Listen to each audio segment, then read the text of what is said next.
गुरु एक जगीत राहता. संस्कृतमध्ये इतकं सुंदर वचन आहे, हरौ रुष्टे गुरुहुत राहता, गुरव रुष्टे न कष्टन. की हरी रुसला तर काळजी करायचं कारण नाही, कारण गुरु आहे आपल्या पाठीशी, पण गुरु रुसला तर मात्र पंचायत आहे. म्हणून गुरु एक जगीत राहता हे खरं आहे.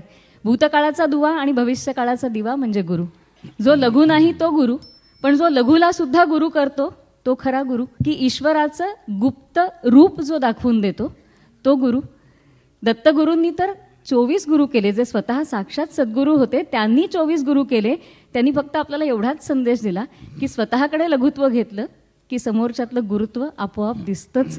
फक्त त्यासाठी ती दृष्टी उघडणारा सुद्धा गुरु कोणीतरी पाठीशी असावा लागतो, कारण प्रत्येकामध्ये शेवटी भगवंताचंच रूप असतं आणि त्या रूपामध्ये जे जे भेटे भूत ते ते मानिजे भगवंत ही विचारसरणी फक्त आपल्या मनामध्ये रुजवणारा सुद्धा गुरुच पाठीशी असायला हवा.